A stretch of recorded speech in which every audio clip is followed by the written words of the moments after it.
కాసేపట్లో విశాఖ మేయర్ పీఠంపై నెలకొన్న మహా ఉత్కంఠకు తెరపడబోతుంది. గ్రేటర్ విశాఖ కౌన్సిల్ సమావేశం ఇవాళ జరగనుంది. ఇందుకోసం అన్ని ఏర్పాట్లు పూర్తయ్యాయి. ఉదయం 11 గంటలకు GVMC incharge commissioner collector Harendra Prasad అధ్యక్షతన కౌన్సిల్ సమావేశం జరగనుంది. ఇక ఈ సమావేశంలోనే మేయర్ పీఠం ఎవరిదో తేలిపోతుంది.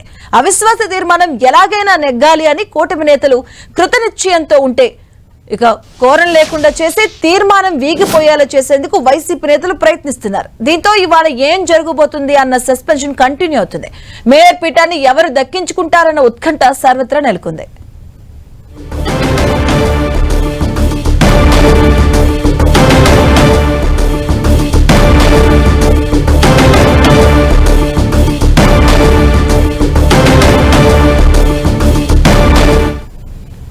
ఇదే అంశానికి సంబంధించిన పూర్తి అప్డేట్స్ మా కరెస్పాండెంట్ విక్రమ్ మరిన్ని వివరాలు అందిస్తారు. విక్రమ్,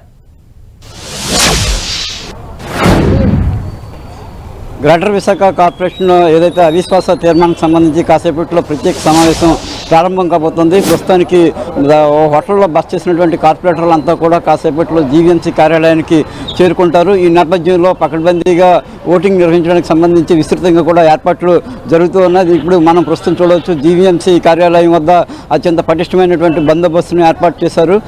ఎక్కడికక్కడ రోపు టీములతో పాటుగా కూడా పోలీసు ఉన్నతాధికారులు కూడా పూర్తి స్థాయిలో రంగంలో దిగి నిఘా పెట్టారు. అడుగడుగునా కూడా కార్పొరేటర్లు తప్పితే వేరే వ్యక్తులు ఎవరు కూడా లోపలికి వెళ్లకుండా జాగ్రత్తలు తీసుకుంటున్నారు. ఏదైతే జీవీఎంసీ సిబ్బంది అయినా సరే తమ ఐడెంటిటీ కార్డులను చూపించే లోపలికి వెళ్ళాలని చెప్పి కలెక్టర్ ఆదేశాలు ఇచ్చారు. అంతేకాకుండా ఈ జీవీఎంసీ ఓటింగ్తో పాటు కూడా జీవీఎంసీ పరిసరాల్లో దాదాపు కొన్ని కెమెరాలను పెట్టి ప్రతి అంశాన్ని కూడా వీడియో రికార్డ్ చేయాలని చెప్పి స్పష్టమైన ఆదేశాలు ఇచ్చిన నేపథ్యంలో ఇక్కడ అత్యంత పకడ్బందీ కట్టుదిట్టమైన ఏర్పాట్ల నేపథ్యంలో జీవీఎంసీ ఉంది. అయితే ప్రస్తుతానికి దస్పల్లా హోటల్లో టీడీపీకి చెందినటువంటి కార్పొరేటర్లు బస్ చేశారు. 11 గంటల సమయానికి సమావేశం ప్రారంభం కానున్న నేపథ్యంలో ఆ హోటల్ నుంచి కాసేపట్లో కార్పొరేటర్లంతా ఇక్కడ చేరుకుంటారు.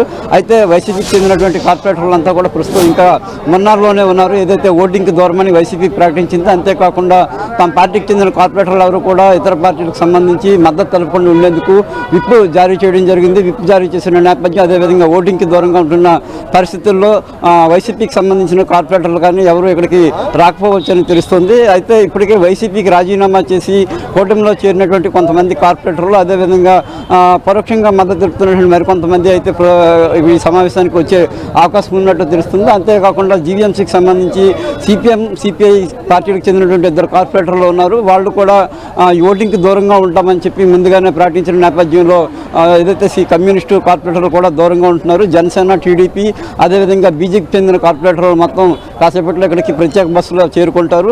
అయితే కూటమికి సంబంధించి ఈరోజు అవిశ్వాస తీర్మానానికి నోటీస్ ఇచ్చిన నేపథ్యంలో తమ బలాన్ని స్పష్టంగా కూడా నిరూపించుకోవాల్సిన అవసరం ఉంది. ఏదైతే ప్రస్తుతానికి కూటమికి సంబంధించి కార్పొరేటర్ సంపూర్ణమైనటువంటి తన బలాన్ని నిరూపించుకోవడానికి సంబంధించి మ్యాజిక్ ఫిగర్ 74గా పేర్కొన్నారు. 74కు సంబంధించి ఒక్క కార్పొరేటర్ సంఖ్య తగ్గినా సరే అవిశ్వాసం వీగిపోయే అవకాశం ఉంటుంది. అదే 74కు పైబడే ఓటింగ్ సాధించుకోవాల్సి ఉంది. అయితే మేయర్ హరికుమారి తమ పీఠాన్ని తమ పదవిని కాపాడుకోవాలంటే కనుక ఖచ్చితంగా 74 మ్యాజిక్ ఫిగర్ను దాటి నిరూపించుకోవాల్సి ఉంటుంది. అయితే ఏం జరుగుతుంది, కార్పొరేటర్కి సంబంధించి అవిశ్వాసం వీగుతుందా, అవిశ్వాసం నెగ్గుతుందా అనే దానికి సంబంధించి కాసేపట్లో తెరపడనుంది. Madhu. Okay, thank you Vikram.